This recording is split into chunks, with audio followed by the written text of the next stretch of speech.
बिस्मिल्लाहिर्रहमानिर्रहीम नहमदुहु व नुसल्ली अला रसूलिहिल करीम अम्मा बाद।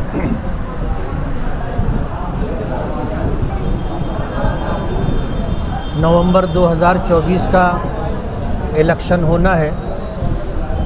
विधानसभा में इस इलेक्शन में मैं MIM से मजलिस इत्तेहादुल मुस्लिमीन से उम्मीदवारी कर रहा हूँ।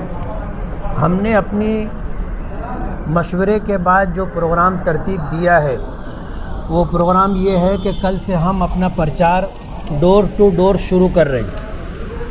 हम इस बात की हमेशा कोशिश करते रहे कि अपने इलेक्शन के ताल्लुक़ से हम बराह रास्त लोगों के दरवाज़ों पर जाएं और अपना पैगाम दें और उनसे वोट की अपील करें। तो कल सुबह 10 बजे से इंशाअल्लाह हम अपने प्रचार का आगाज़ करेंगे और इस्लामपुरे से इसकी शुरुआत करेंगे। हमारे मशवरे से ये तय हुआ है कि बुध के दिन ख़याबान निशात चौक पर हमारा पहला इंतखाबी जलसा होगा और उस जलसे के अंदर हम लोग अपने इलेक्शन के तई अपने शहर को क्या देना चाहते हैं और इस शहर की तामीर व तरक्की के लिए इस शहर में अमन व अमान बरकरार रहे और इस शहर से बुराई का ख़ात्मा हो, इस बात के लिए हम लोग अहलियान शहर से गुफ्तगू करेंगे। हमारा पहला जलसा ख़याबान निशात चौक पर होगा और उसी दिन हम उस इलाके के अंदर डोर टू डोर जा कर के लोगों से मुलाकात भी करेंगे।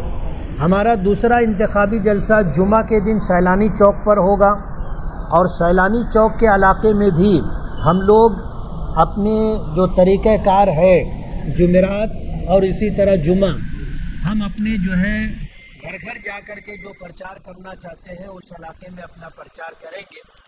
ये हमारा प्रोग्राम है और इस प्रोग्राम को ले करके हम लोग अपनी इंतखाबी मुहिम में आगे बढ़ेंगे।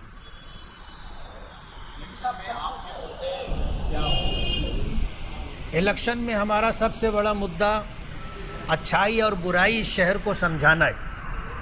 आज हमारा ये सबसे बड़ा मुद्दा है। काम होता रहेगा, काम करने वाले लोग आएंगे, काम होगा और काम होना दरअसल ये छोटे मोटे काम जो रोड गटर के हैं, लाइट के हैं, पीने के पानी की पाइपलाइन का है, ये काम कारपोरेशन की ज़िम्मेदारी है। लेकिन कहीं ना कहीं हम अपने आप को ज़िम्मेदार समझते हुए अगर कारपोरेशन से काम नहीं हो रहा है तो मुख्तलिफ़ सरकारी डिपार्टमेंट से निधि ला करके हम काम करने की कोशिश कर रहे हैं। अगर हमारा शहर तामीर व तरक्की के लिहाज से आगे बढ़ गया लेकिन हमारे शहर में हमारा नौजवान अगर बेराह रवी का शिकार हो गया, बुरी आदतों में, बुरी लत में पड़ गया, तो शहर के संवर जाने के बाद भी ख़ानदान के ख़ानदान तबाह व बर्बाद होंगे। यही वजह है कि हमने अपने इस इलेक्शन का मुद्दा अच्छाई और बुराई इसी को बनाया है और हम इसी मुद्दे पर लेकर पूरी ताकत से अपना प्रचार करेंगे।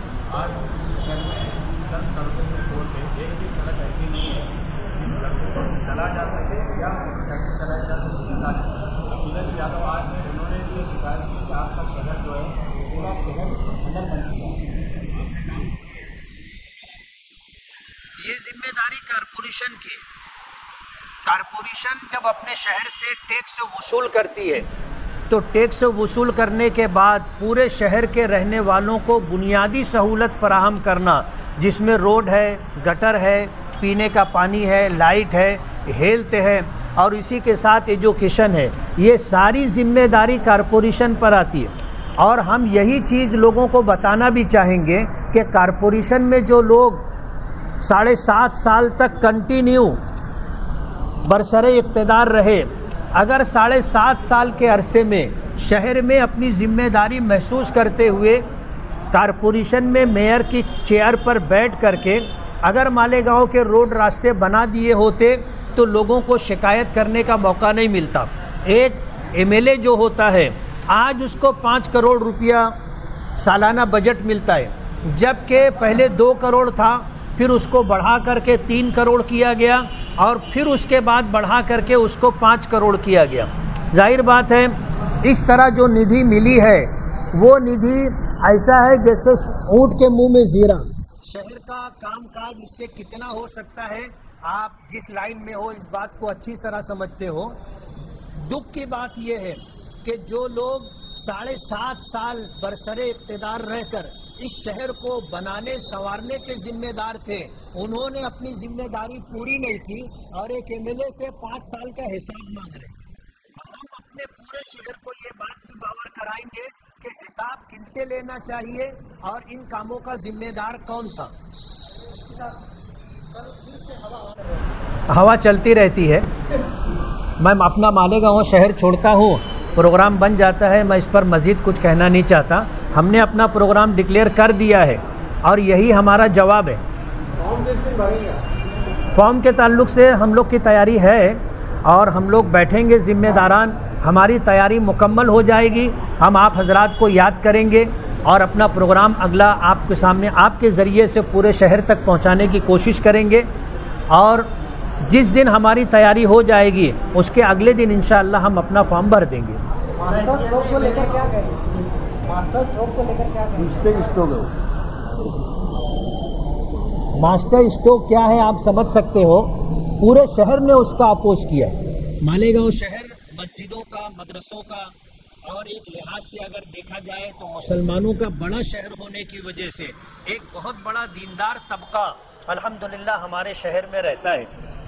और अगर मैं एक जुमले में कहना चाहूँ तो खोदा पहाड़, निकली चूहिया, चूहा भी नहीं निकला, निकली चूहिया। बहुत शोर था master stroke, master stroke, master stroke, लेकिन क्या आया आपने देख लिया। शायद उनके होश ठिकाने आ गए होंगे जिस तरह का रिएक्शन मालेगांव शहर के वोटरों ने दिया है।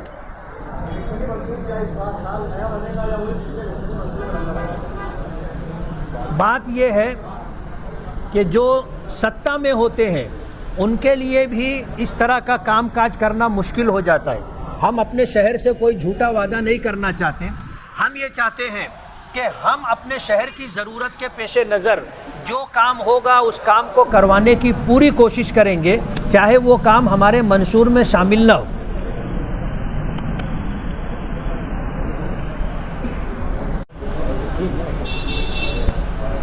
आप लोगों का बहुत बहुत शुक्रिया, आप हजरात शॉर्ट नोटिस के ऊपर तशरीफ़ लाए और आपके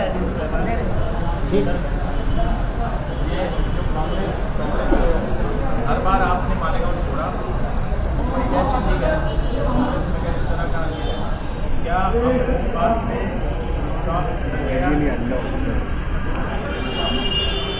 हमारा शहर एक ऐसा शहर है कि यहाँ पर कुछ लोग बाय प्लानिंग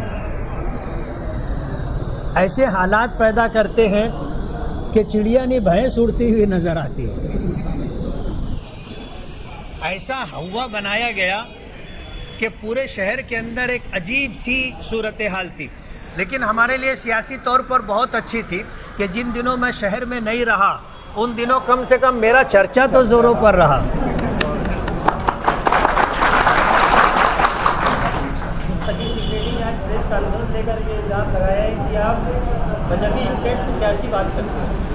पूरा शहर इस बात को देख रहा है। मैंने मजहबी स्टेज से कभी भी एक जुमला सियासी नहीं कहा और जब मैं सियासी स्टेज पर होता हूं तो सियासी बात करता हूं। जो मुकाबले में उनका जवाब दो, हाँ, इतने मुकाबले वालों का जवाब इसलिए जो है मैं अपने तई जो बात कहना है कि ये इल्ज़ाम बेबुनियाद है। हम मजहबी स्टेज से मजहबी बात करते हैं, सियासी स्टेज से सियासी बात करते हैं। अस्सलाम वालेकुम। मास्टर स्ट्रोक के बारे में बात यह है कि जो चीज़ का हम लोग सिर्फ अंदेशा करते थे वो बात उस दिन सच साबित हुई।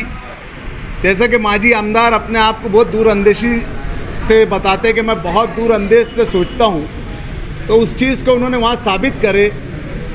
और जो नाम लाए उन्होंने इस्लाम, ये बड़ी सोची समझी प्लानिंग से उन्होंने ये नाम लाए ताकि फ़िरका परस्तों को इस्लाम के बारे में बोलने को बुरा जगह मिल जाए। जैसे अकबर बादशाह ने दीन इलाही कायम किया था, उसी तरीके से आसिफ शेख रशीद एक नया दीन इलाही लाने की कोशिश कर रहे हैं शहर के अंदर। और फ़िरका परस्तों के लिए मैं तो ये समझता हूँ कि फ़िरका परस्तों के बोलने के ऊपर ये इन्होंने नाम रखे।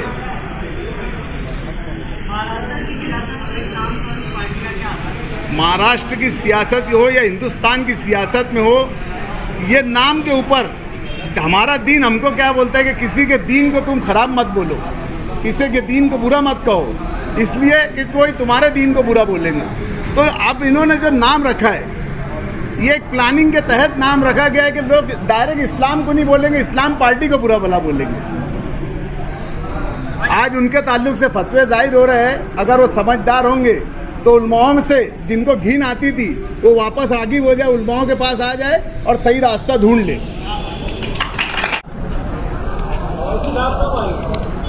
बात चल रही है और इंशाअल्लाह जब जरूरत महसूस होगी तो अवैसी साहब भी आएंगे। हाँ, आएंगे तो सभी। हमको अवैसी साहब की जरूरत नहीं है, अल्हम्दुलिल्लाह शहर का माहौल बता रहे हैं।